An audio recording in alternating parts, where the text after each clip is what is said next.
Pozdrav svima ljudi, sa vama je Šomi ljudi, dobrodošli u najnoviji video na kanalu Gaming Team. Danas došlo je vreme da vam pokažem kako da skinete modove za SAMP. Znači, dosta vas mi je tražilo, dosta vas pita koje modove, linkove i tako dalje, animacije, pičke. Danas je taj dan kada ću to da snimim, a kad će da izađe video, to ne znam ja.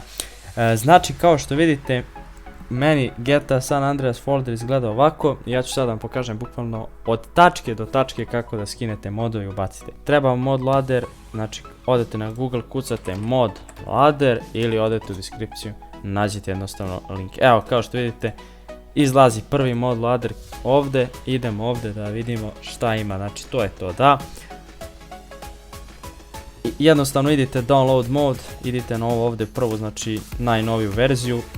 Znači ne može jednostavnije da bude, kopirate ovo i Ctrl+C ili samo prevučete u vaš GTA San Andreas folder i evo ga. To je kao što vidite ovo. Sad da bi pokrenuli mod loader, ja mislim da vam treba ASI loader, nisam siguran da ovo je ASI plugin, tako da verovatno vam treba taj ASI loader. Ja nisam znači sad testirao i provjeravao šta vam sve treba, ali ASI loader mislim da vam treba. Da, mod loader depends on ASI loader, znači evo čak imamo i link ovdje, tako da uzet ćemo link, pastovat ćemo da vidimo da li je to. Da, silent ASI loader, jednostavno idite download now i skinite najnoviju verziju, to jest ovaj novembar, to jest 1.3. Znači imate source code i ASI loader, znači skinite naravno ASI loader, jer vama ne treba source code. Kad to uzmete, znači ovako, ovo uzmete ovako, ovo i ovo. Mada mislim da vam ovo gore ne treba, ali nema veze, znači ko se možda malo bolje razume u modove znaće bolje, ko ne, jebi ga, nek ubaci sve, ništa mu ne škodi. Znači samo kao što vidite ova 4 fajla prevučete ovdje u vaš GTA San Andreas folder i to je to. Kao što vidite, evo ga, to je ovo, vidite tu. I šta već, ovdje će da vam traži naravno da prihvatite da zameni ove Vorbis fajlove, ja mislim. Vi naravno prihvatite to i to je to. Znači ubacili ste mod loader, ubacili ste ASI loader i sad možete da pređete na ubacivanje modova.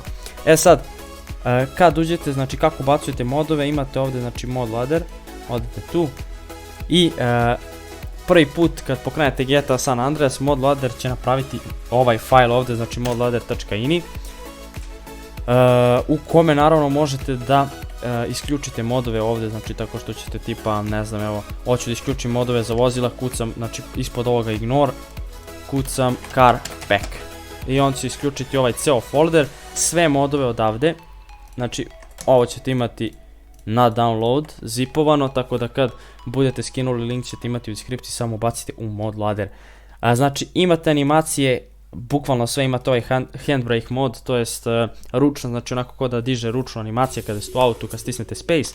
Zatim GTA 3 ima ga i ovdje imate animacije za animacije in game, sad ne znam kako da vam to objasnim, ali nema veze. Ovdje imate kleo neke dodatne animacije vjerovatno. Ovdje imate animacije za kretnju, znači za hodanje i tako to su one GTA 4 animacije. Tako da, to je to. Zatim imate ovdje vozila koje sam ja ubacio neka, znači imao sam dosta vozila, sve sam izbrisao, bukvalno sam ubacio ono što najviše koristim, naravno dodavat ću još po potrebi, za sada mi ne treba, tako da ovdje imate samo ova vozila pa vi dodajte sami. Inače, evo da vam otvorim zašto je LG u folderu, zato što ima ceo tuning svoj, tako da kad skidate neki mod koji ima svoj tuning za neki auto, naravno napravite samo folder ovdje, nazovite ga kako god hoćete, znači možete LG, možete Sultan, znači zavisi od vozila, kapirate, znači ne morate da ga nazovete kako se to vozilo zove, znači ja sam mogao da napišem Kurčina i opet bi mod loader prepoznao šta treba da menja, zato što on gleda samo ove fajlove. Tako da, zatim idemo dalje, HUD, znači HUD imate HUD, stavit ću vam sliku uglavnom iz nekog live-a, ko je gledao live-ove zna, znači o čemu pričam, to vam je ovaj radar u donjem levom uglu u GTA San Andreasu, tako da znate kako izgleda, znači to vam je za to.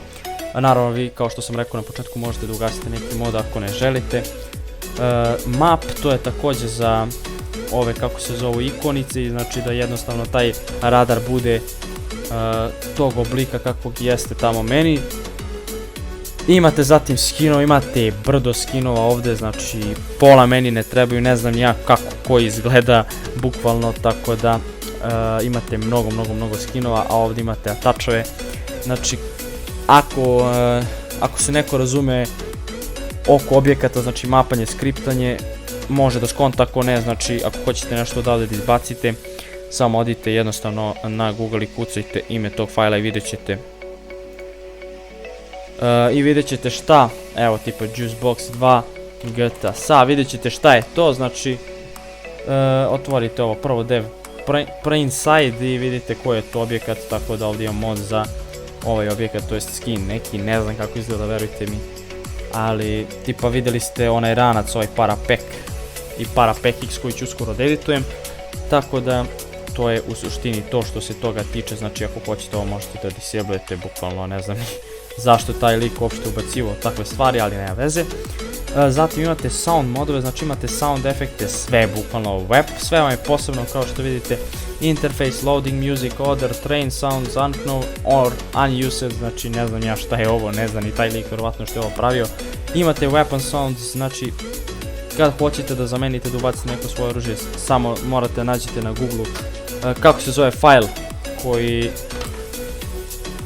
koji pokreće zvuk za to oružje, kako god, i samo znači skinete drugi zvuk i zamenite ga.